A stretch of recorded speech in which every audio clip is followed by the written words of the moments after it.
essa campanha para a extrema-direita brasileira, ela é uma questão de vida ou morte. Assim como isso se identifica com o que eu chamo de espírito miliciano, doutrina miliciana, né? Tudo para eles é questão de vida ou morte.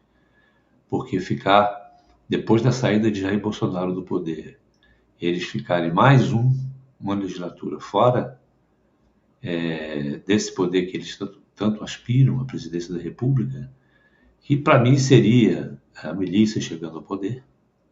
Eu não tenho nenhuma dúvida disso. Mas, por isso mesmo, eles estão lutando todas as armas para isso. E é nesse contexto que, de novo, o STF é o alvo principal. Lembre-se todos que foi Alexandre de Moraes, durante muitos anos, o grande vilão. Agora, o alvo passa a ser o Dino, o ministro Flávio Dino, que botou a mão no vespeiro, mas que botou a mão de um jeito que, muito possivelmente, muito provavelmente, não deixará margem a outra alternativa ao Congresso, que não é de revisar esse sistema de emendas que hoje está em vigor. Porque tem roubalheira no meio disso, tem desvios já materializados pelas investigações, pega muita gente. O próprio vice do Flávio tem 6 bilhões aí em emendas para explicar, o Alfredo Gaspar, mas não é só ele, né? Isso vem desde lá da Rosa Weber, antes de se aposentar, que considerou inconstitucional o chamado orçamento secreto, que são as emendas sem autor, né? Aí o STF cobrou isso, o Congresso, então, fez ali uma mágica e deu outro nome a isso aí, passou a ser emendas PIX, depois emendas de comissão, e o fato é que elas continuam sendo emendas passadas diretamente, sem registro de autor, para também destinatário desconhecido. Vão para as prefeituras e dali ganham outros rumos. Só que a Polícia Federal vem rastreando isso aí, vem monitorando isso, desde que a Rosa Weber acendeu o sinal amarelo. E intensificou isso desde que o Dino acendeu o sinal vermelho. O sinal está vermelho, não está mais amarelo. As investigações estão avançando de uma forma muito eficiente e tem muita gente que vai pagar um preço alto por desvio de emendas, né? Então, o alvo agora é o Dino. Por isso, e porque essa extrema-direita identifica o Dino como o grande cara do Lula, por ter sido ministro da Justiça, né? Como o grande... Até achavam que ele ia suceder o Lula, vejam vocês, né? Então, o alvo agora é o Dino. Daqui a pouco será outro, não tenho dúvida disso. Basta que contrarie, de alguma forma, a estratégia, o curso da estratégia que eles estão executando, né? E o Flávio Dino agora, depois que a PF passou a sofrer essa pressão do André Mendonça, cuja pretensão é de escalar delegados, vetar remanejamentos de delegados nas operações policiais, receber em tempo real o material bruto das investigações, material bruto, antes que a PF faça a triagem do que serve e do que não serve à investigação, não é? E agora ele também quer decidir sobre as delações premiadas, né? Que não é o papel do juiz. O papel do juiz é avaliar aquilo que recebe e como recebe. E ler o relatório da Polícia Federal, ver se aquilo está embasado e autorizar novas operações ou não, né? Tanto o papel de fiscalizar a Polícia Federal ou reagir a eventuais desvios da instituição, quanto o papel de conduzir delações premiadas são do Ministério Público e da Polícia Federal, no caso das delações, né? Mas está essa pressão em cima. Então, nós temos uma crise da PF com um ministro relator que já está preocupando muito a corte como um todo, né? Porque é uma crise sem precedentes, né? E temos o Flávio Bolsonaro e a extrema-direita instigando a população com discursos, com interpretações falsas e com pequenas armadilhazinhas, tentando expor ainda mais o STF como o vilão da história. É evidente que estão fazendo isso não só para o eleitorado, mas para agravar dar munição aos seus aliados externos, os Estados Unidos e agora a Argentina, né? Para que repitam esse discurso, esse mantra de que o Brasil não vive uma democracia. E quem acreditar nisso é porque não viu ainda o que é uma ditadura, né? Imagina, talvez a idealize mentalmente, mas não sabe o que é de fato. Só quem viu, viveu, é que pode ter absoluta repulsa a um novo ciclo autoritário no Brasil. E o conjunto dessa obra toda, né, obriga o STF a atuar no limite de suas atribuições constitucionais, na fronteira ali, né, gerando esse discurso de ativismo político. Vão empurrando até que a reação permita que se faça a leitura de ativismo político, né?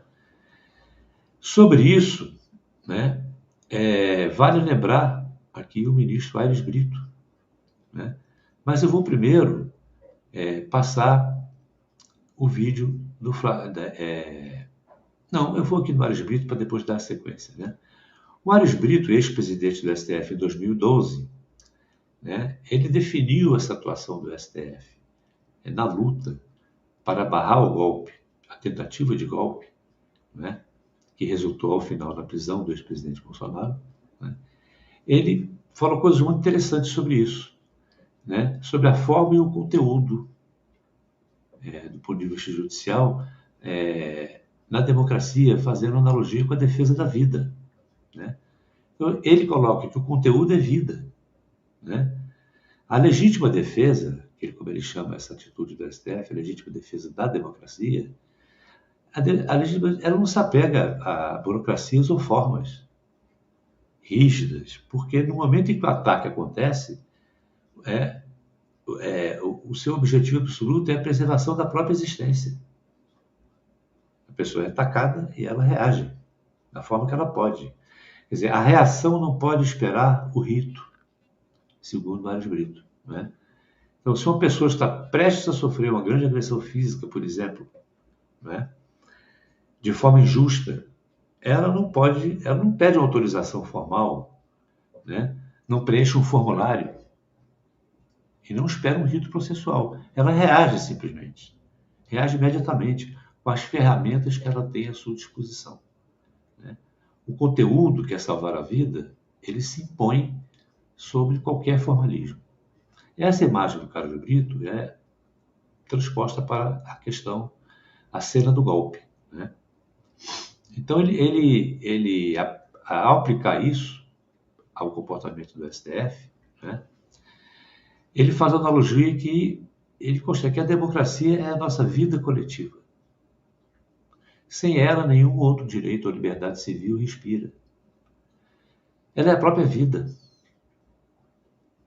disse lá atrás o ministro, naquela ocasião, né? Eu estou hoje resgatando isso, né? Aliás, ele disse isso numa entrevista na qual eu estava participando também, né? Essa vida é a própria vida do Estado de Direito. Foi uma construção muito bem feita pelo Aires Brito, né?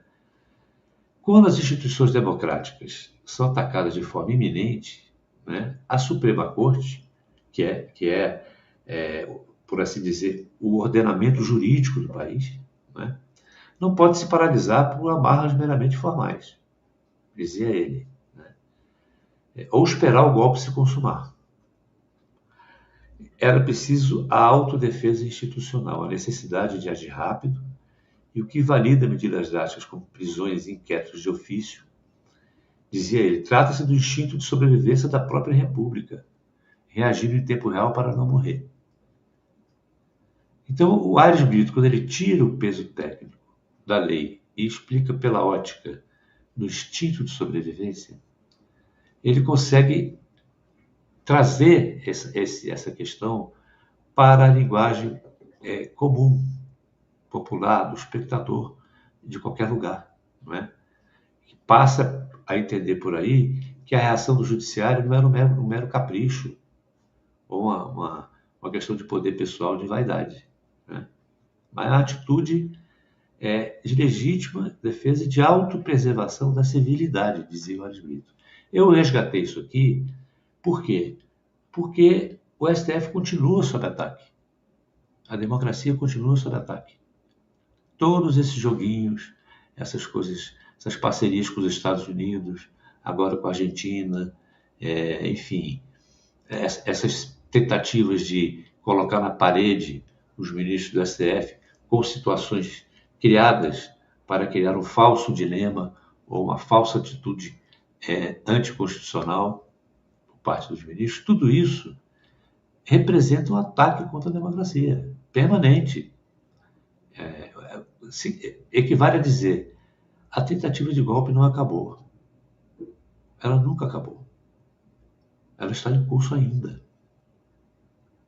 Agora, com esse cenário todo que nós somos obrigados todo dia a viver. Um enredo que não é nosso, um enredo que não é do país, um enredo que pertence a uma família, que a gente nem pode fazer uma analogia, que eles tentam ser uma família real, maior que os outros, porque é uma família miliciana. É disso que se trata.